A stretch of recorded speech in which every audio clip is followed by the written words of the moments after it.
tuned to Unscrewed with Martin Sargent. Next.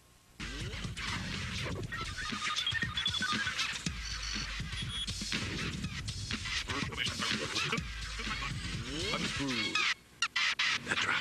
Hello and welcome to Unscrewed. I'm Laura Swisher, and tonight, well, you're in for a treat because you and we're going to have dinner together and enjoy an entire half hour of dark tips.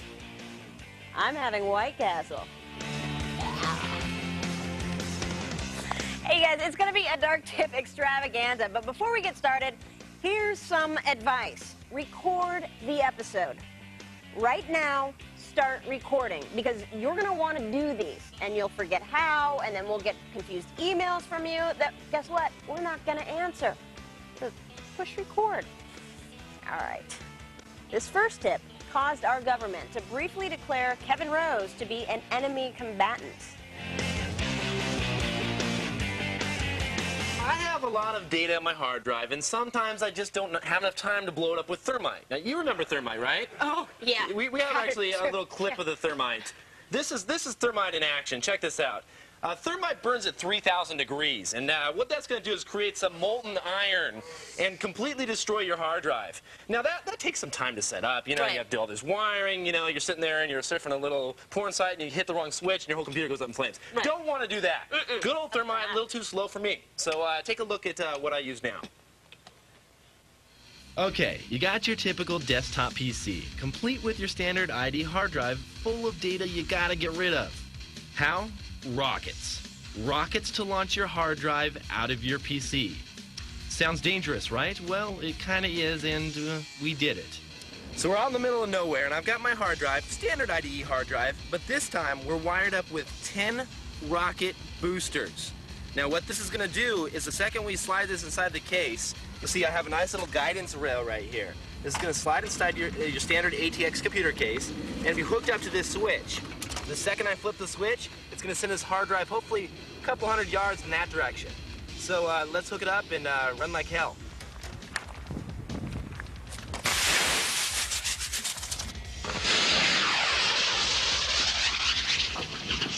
Kids, don't try that at home. Unless, of course, home is an Adobe bunker. Since we're on the subject of Adobe, what are some of the mistakes people can make with Adobe Photoshop? Let me think. Oh, yeah. Remember when Kat Schwartz accidentally posted nude pictures of herself on the web and became wildly popular, ultimately ending up on the Howard Stern show and landing a gadget column with Stuff magazine? Well, here's a tip that can help you avoid that terrible fate. Well, a friend of mine actually emailed me the picture. Right. And I had to verify it with my friend, so I sent about 60 or 70 guys. Of course, you have to, getting right? it out there. And yes, it is true, they did verify it. And actually what does happen is it's actually a little tricky thing here. Let me show you. I actually took a picture of Marty. Check this out. This is Marty and I took this picture. And what I've done here is I've cropped the image, and take a look at this here. This is the cropped image that we've done, just like Kat did. But right. what happens is when you save the image, it actually saves a thumbnail in what's called the EXIF info. The EXIF.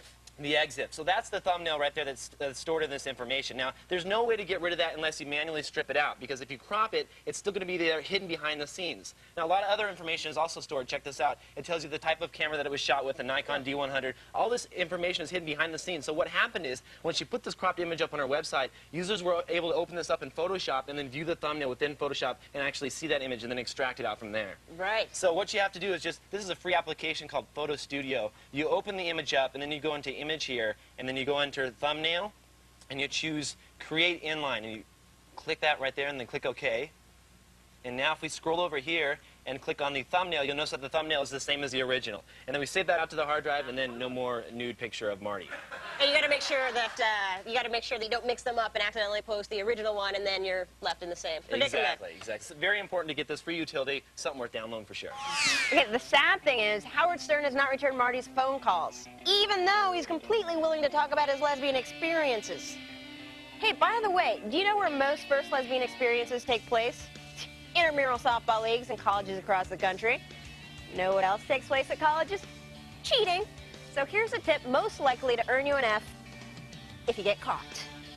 this is a watch that has a laser built into the side of it. And so all you have to do is push the button here. No, not blind the teacher, but what it's going to do is, like, there's kids that sit in the class and they will circle the correct answers. You give it to the smart kid, and you know how they always have writing around the room? Yeah. Well, they go in the number and then the answer, and then they'll be able to tell exactly.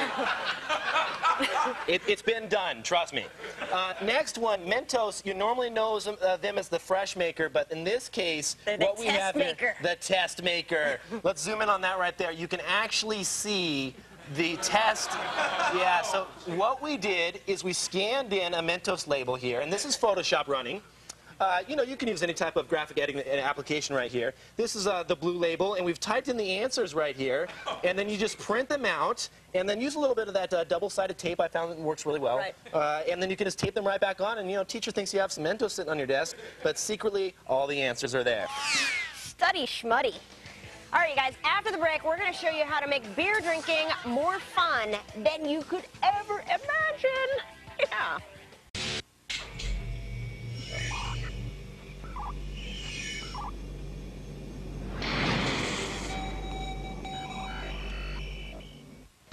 Welcome back to Unscrewed. I'm Laura Swisher, and we're taking a trip back through your favorite dark tips.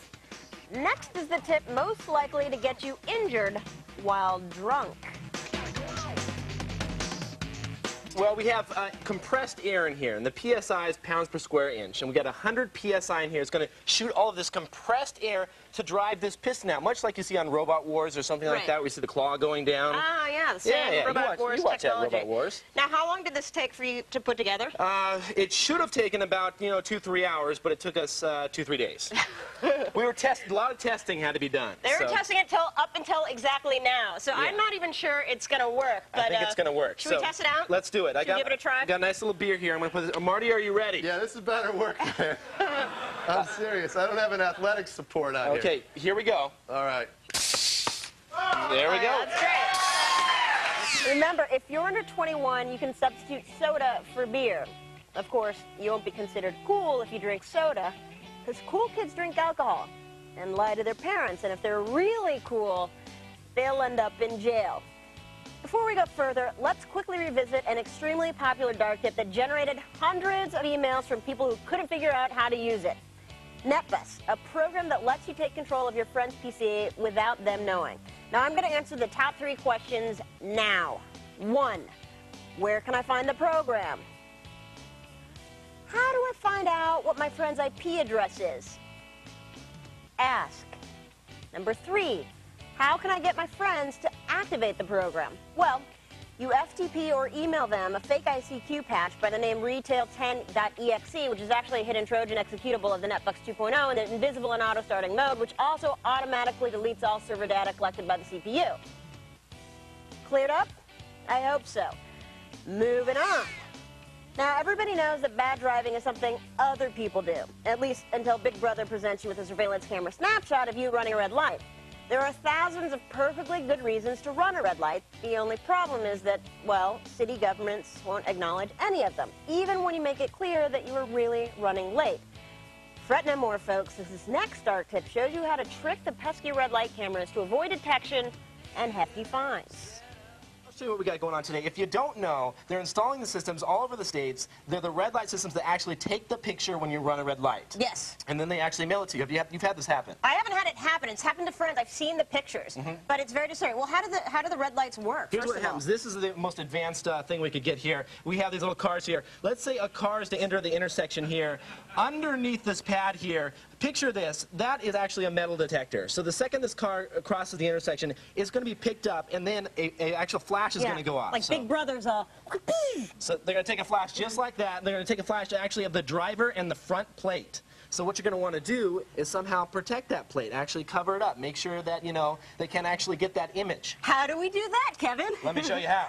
We got a couple little products here. This actually is called the Phantom Plate Photo Shield Cover. And what it is a lens inside. Actually, this goes right over your plate, just like that. And if you'll notice, what happens is when we rotate this, you're actually, you can't see too well. There we go. It's actually going to blur the actual plate number there.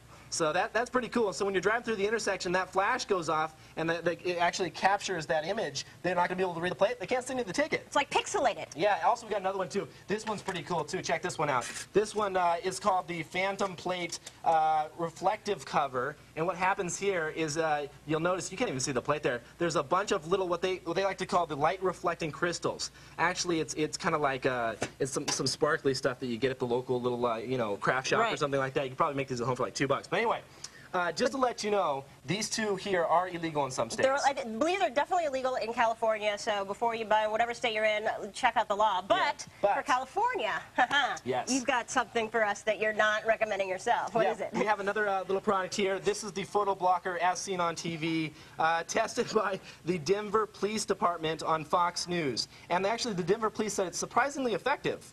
And what this does is, check this out. This is actually, let me show you the before and after. This is the treated plate here. Notice how much glossier this plate is than the one next to it. It's kind of hard to see there, but it's actually like a lacquer. So what you can do is you can take this here and just spray this across the plate just like so.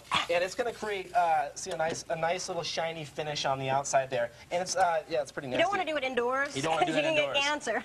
But it's going to create a nice little shiny plate, and what's going to happen is that when the actual flash takes place, it's going to reflect that. So it's going to, you ever taken a digital camera, aimed it at a mirror, taken the flash in the mirror, and then you see like that, you know. Have I ever? Yeah, and you just get a flash, you're like, where am I? Exactly, and that's exactly what's going to happen on the plate. This is not illegal that we know of right now. All these products are available on the internet. We've got lots more dark tips after the break, including your all-time favorites. Stick around.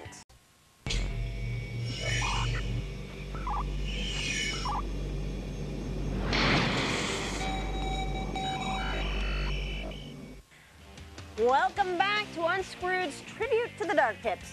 I'm Laura Swisher, your guide into the evil side of technology. Now here's a tip most likely to win you friends at the office. It's the stun glove.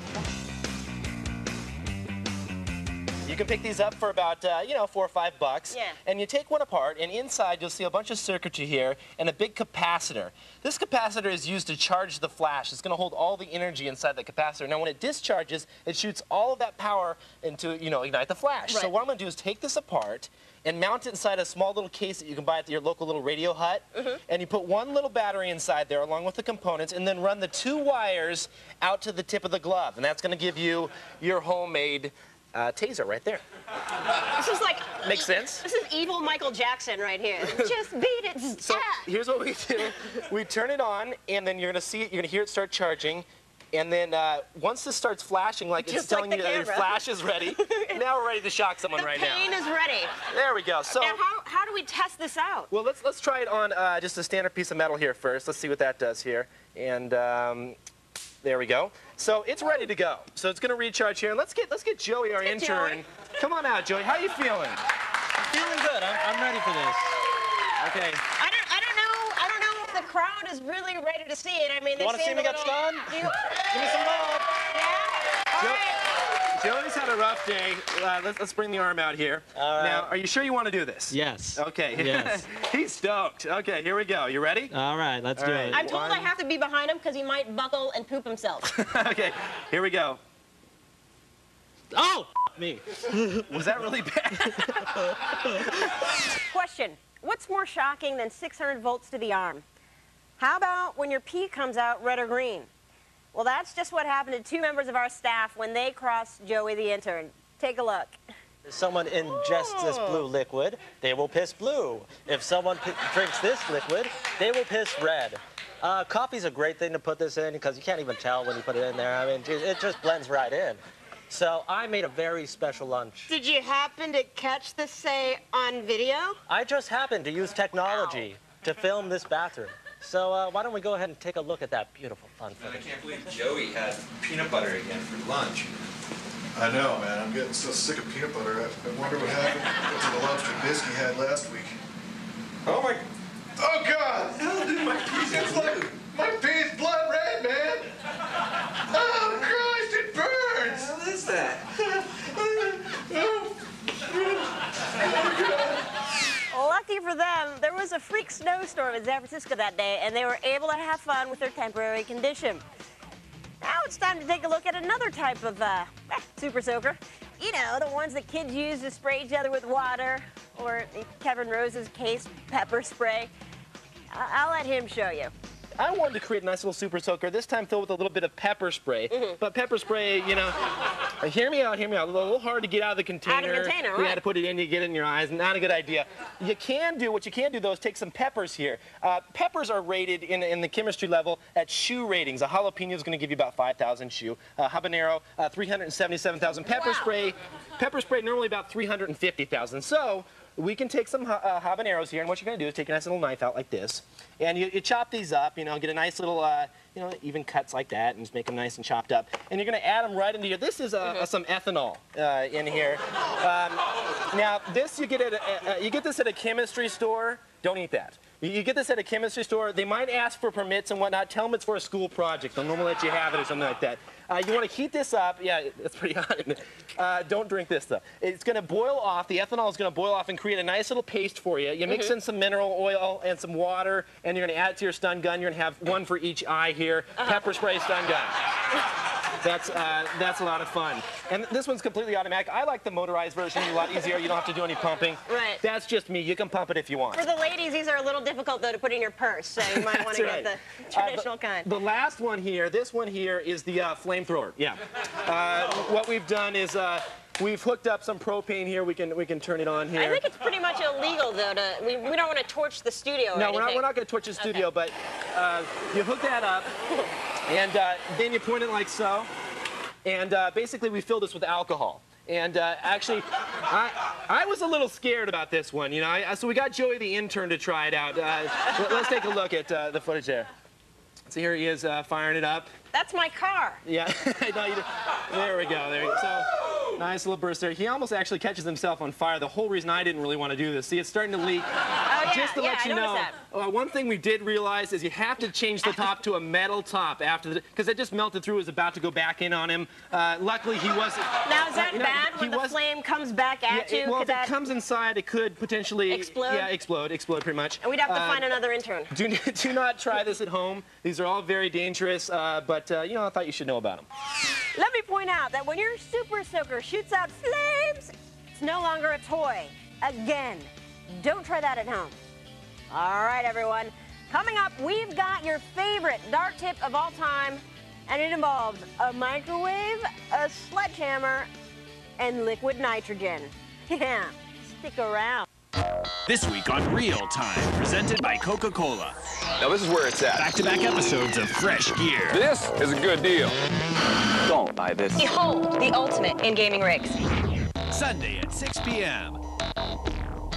Welcome back to the Unscrewed Dark Tip Tribute.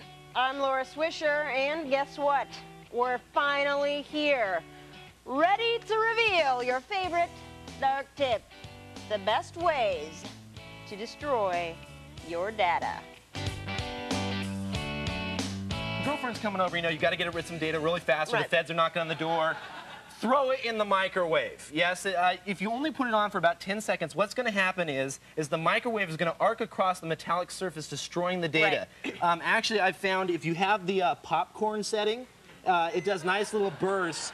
Take a look inside here, inside the actual device, because you're going to see it sparking right away. So let's see. There we go. Yeah. Wow, that's pretty cool. So yeah, that's and let's take a look inside. I think we just it's smoking a little bit. Our cameraman's gonna pass out now. Yeah, so you can see the little hot, actually, a little hot. Yeah, so that's completely destroyed the disc there. See, it's nice and broken up there. No data is coming off of that disc. And Now I don't have a microwave. I just have a stovetop oven. Does that how long? 350 for about 10 minutes. Put it in, you'll be fine. All right. What else do we have? This looks scary. Next thing, this is what you got to put the gloves on. This is the little cancer-causing agents here, just to let you know. This here is actually some pool acid that we dipped this drive in. Muriatic acid. Yeah. That's it. And actually, we have some footage here. Let's show. This was dipping the drive in the acid. If you notice, once the sun hits, it's going to start to boil a little bit here, and then this little time lapse here. It's going to start to fizz up a little bit. It's eating away at the aluminum is what it's doing right now, destroying all the data on the disk. And just to let you know, those fumes, you're not going to want to breathe those in. Not going to want to, those are How some long did pretty that nasty take? films. What was the total time for that? About 2 hours, and it's going to eat away at the heads and completely destroy the data on the disc. And the vapors irritate the respiratory tract, so watch out, people. Yeah, not Be good. careful. Cancer-causing, stuff like that. Yeah, whatever. Next one is, this one has been destroyed with some thermite that burns at 2,000 degrees Celsius. And that is basically, it's molten iron that, well, let's just take a look at the footage here. I set this up in my backyard, and that's a pound of thermite. And the second you ignite it, there it goes, yeah. Now that's molten iron spraying off of it. You want to step back for that one. Quick question, Kevin. What's your security deposit on that house? Yeah, neighbors are not going to be a big fan of this one. It does the job, but neighbors don't like it. Now we have a new one tonight, an experiment. This one we're going to do liquid nitrogen like they did in Terminator 2. So it's possible. We haven't done this before. We haven't done this before ever. This may or may not work. Yes, let's just take this and move this table back a little bit here. Here we have some liquid nitrogen. You can pick this up at, well, you can't really pick this up anywhere actually. You have to have permits and whatnot, but we got some of it here. Just toss this aside here, and you might want to. What's the temperature of liquid nitrogen, by the way? It's like negative 197. Wow. So, well, yeah, watch out there because it can burn your foot. I don't want my shoe to shatter. If it gets on your feet, it's going to freeze your toes, and then if you try and move them, they break off. So you don't want to get it on your feet. Let's go ahead and pull out one of the. I put in a couple bananas in there. Okay. Let's pull out. Let's get our you got goggles your goggles on on? Okay, good. All right, you put. Pull that out. This Set is a that. banana. Yeah, there you go. Set that on the ground there. Oh yeah, you can see it's pretty much. Yeah, it's pretty much you can do it. Now pull out the hard drive. This one's been sitting here for a couple minutes, so we don't know if this is actually going to break the hard drive. We're not sure yet, but let's just give it a little. Yeah, it shatters. I don't know if that was so much a sledgehammer, but it's. You can see it's. Yeah, it was an experiment. What are you going to do? There we have it. Your favorite unscrewed dark tips. For Martin Sargent, Kevin Rose, Joey the Intern, I'm Laura Swisher. Thanks for watching, and remember, folks, always watch your back and never trust an intern.